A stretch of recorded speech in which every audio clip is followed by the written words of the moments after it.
ছাত্ৰীসকল আজি মই দশম মানৰ যি পাঠ আৰম্ভ কৰিবলৈ ওলাইছো আমাৰ আজিৰ পৰা যি সেশন ষ্টাৰ্ট হৈছে তোমালোকে আৰম্ভণিৰ পৰা যাতে ভালদৰে পঢ়া তাৰ এটা প্ৰতিশ্ৰুতি ৰাখিবা আমি আৰম্ভ কৰিবলৈ ওলাইছো আমাৰ প্ৰথম পাঠ হ'ল বৰগীত বৰগীতৰ কবি হ'ল শ্ৰী শ্ৰী মাধৱদেৱ আৰু ইয়াৰ ৰাগ চাবা ইয়াৰ ৰাগ আছে বসন্ত এতিয়া চোৱা হৰি হেৰৰে বাপ পহিলু শৰণে নেৰিবা বান্ধৱ মুখ জীৱনে মৰণে ইয়াত কবি শ্ৰী শ্ৰী মাধৱদেৱে কৈছে হৰি হেৰৰে বাপ অৰ্থাৎ হৰি মানে সকলোৰে দেউতাক অথচ হৰিক তেওঁ আহ্বান কৰিছে যে তোমাৰ চৰণতে শৰণ পখিলো গতিকে নেৰিবা বান্ধৱ মুখ জীৱনে মৰণে গতিকে তেওঁক যাতে জীয়াই থকাৰ কালতো আৰু মৰিলেও যাতে ভগৱানে যাতে লগ নেৰে তাৰ কাৰণে আহ্বান জনাইছে ইয়াৰ পিছত হনক হনন্দ যোগী যাহাকু ধিয়াই সকলো নিগমে যাক বিচাৰি নাপায়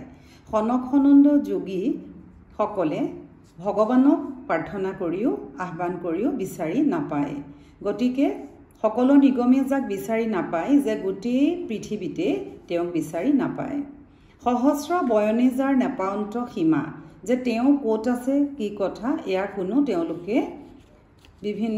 বিভিন্ন সময়ত তপস্যা কৰিও তেওঁলোকৰ কোনো ভগৱানৰ কথা জানিব পৰা নাই যে ভগৱান ক'ত আছে গতিকে অধমে জানিব কেনে তোমাৰ মহিমা গতিকে তেওঁ সাধাৰণ মনুষ্য হিচাপে তেওঁ নিজকে অধম বুলি কৈছে যে মোৰ নিচিনা অধমে কেনেকৈনো হৰিৰ কথা বুজিম আতুৰ ভৈলুহে হৰি বিষয় বিকলে কৰিব উদ্ধাৰ মুখ চৰণ কমলে যে লিখকে কৈছে যে মই কি হলো যে সংসাৰত যে হৰি সংসাৰত মই আতুৰ হলো সকলো বিষয় বাসনাই মোক আবৰি ধৰিলে এতিয়া হে প্ৰভু মোক তুমি উদ্ধাৰ কৰা তোমাৰ চৰণ দুই মোৰ মহাধন তোমাৰ যি দুখন ভৰি হেয়া হৈছে আমাৰ ভক্তসকলৰ আমাৰ জীৱন ভকতজনেৰ নিজ তুমিহে জীৱন গতিকে ভকতৰ আমাৰ তুমিয়ে জীৱন তুমি যেনে ধৰণে আমাক পাৰ কৰিব খোজা তেনে ধৰণে পাৰ কৰিব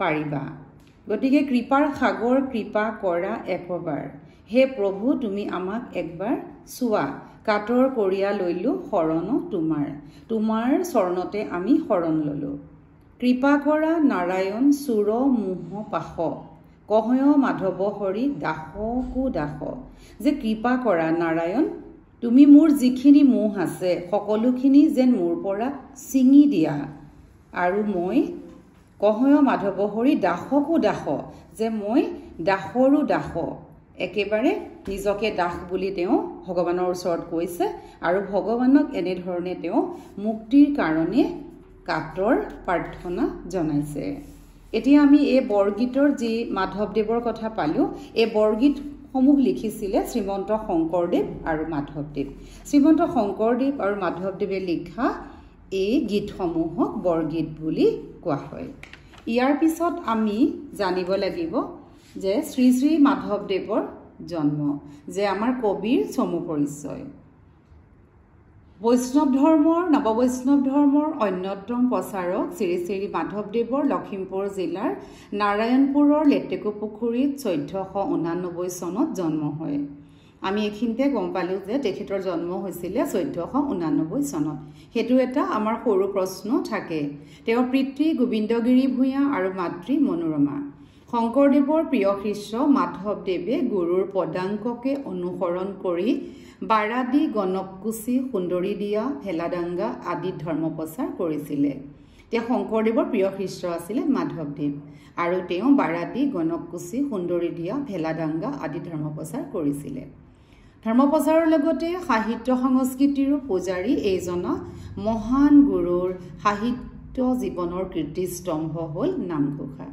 এইখিনিতে আমি গম পালো যে আন এটা যে মাধৱদেৱৰ জীৱনৰ কীৰ্তিস্তম্ভ হ'ল নামঘোষা 1000টা ঘোষা থকাৰ বাবে এইখনক হাজাৰী ঘোষা বুলিও কোৱা হয় তেওঁৰ আমি ৰচনাসমূহ চাম আখ্যানমূলক ৰচনা আছে ৰাজহুই কাব্য আদিকাণ্ড ৰামায়ণ তত্ত্বমূলক ৰচনা জন্ম ৰহস্য ভক্তিৰত্নাৱলী নামমালিকা নাট হ'ল অৰ্জুন ভঞ্জন বা দধিমথন আৰু যমুৰা হ'ল চুৰধৰা পিম্পৰা গুচোৱা ভূমিলেটুৱা আৰু ভোজন বিহাৰ মহাপুৰুষ শ্ৰীমন্ত শংকৰদেৱৰ দ্বাৰা প্ৰচাৰিত বৈষ্ণৱ ধৰ্মক সাধাৰণ মানুহৰ অধিক কাষ চপাই নিয়াৰ অৰ্থে মাধৱদেৱে তেওঁৰ ৰচনাৰাজিত ঘৰুৱা ভাৱ ভাষা ব্যৱহাৰ কৰি তাৰ জৰিয়তে জনসাধাৰণক বৈষ্ণৱ ধৰ্মৰ তত্ত্বসমূহ সহজে বুজি পোৱাত সহায় কৰিছিলে।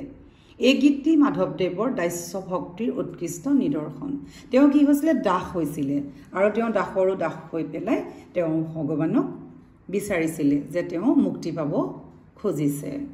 এইখিনিতে আমি জানিব লাগিব যে আমাৰ মাধৱদেৱৰ চমু পৰিচয় আহিল আৰু আমাৰ আহে যে মাধৱদেৱৰ গোটেই ৰচনাৰাজি বিষয়ে লিখা, তেতিয়া আমি এই চাৰিটা লিখিব লাগিব: আখ্যানমূলক, তত্ত্বমূলক, নাট আৰু ঝুমুৰা।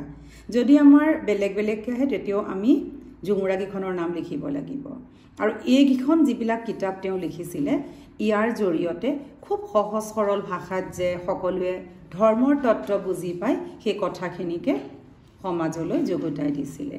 ইয়াৰ পিছত আমাৰ পাঠবোধ আছে। পাঠবোধটো আমি ইতিমধ্যে পঢ়িলোঁ যে কৃষ্ণৰ যিটো মহিমা, যে তেওঁক যোগসিদ্ধ পুৰুষেও ধ্যান কৰিছে, নিগম শাস্ত্ৰইও বিচাৰি পোৱা নাই বা তেওঁৰ কথা কৈ শেষ কৰিব নোৱাৰি।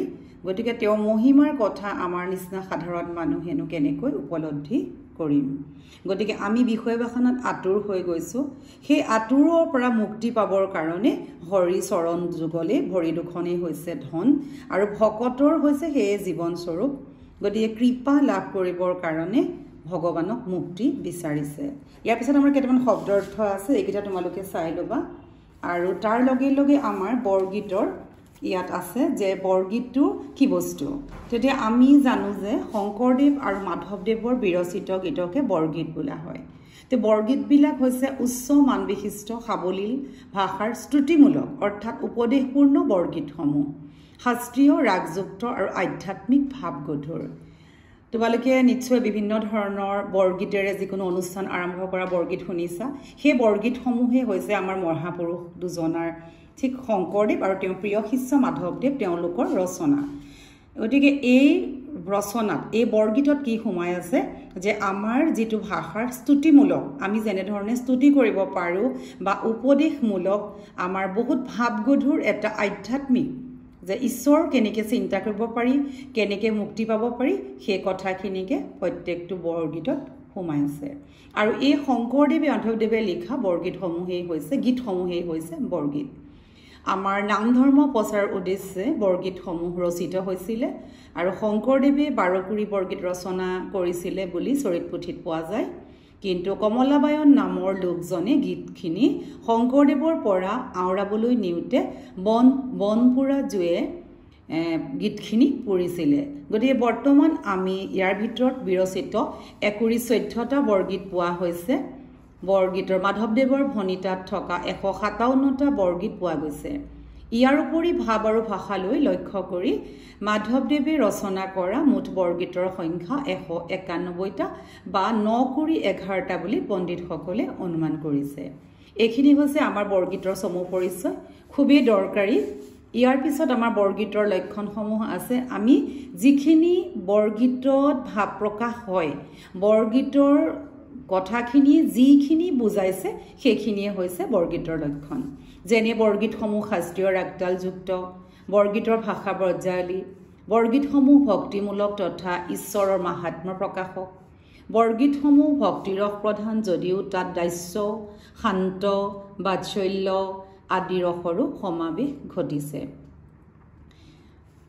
মাধৱদেৱৰ বৰগীতসমূহ ঘাইকৈ শিশু কৃষ্ণৰ লীলা বিষয়ক অসমীয়া সমাজৰ ঘৰুৱা পৰিৱেশৰ চিত্ৰ একোখনি ইয়াত চিহ্নিত হৈছে। এইটো খুব দৰকাৰী প্ৰশ্ন, সদায় আহে।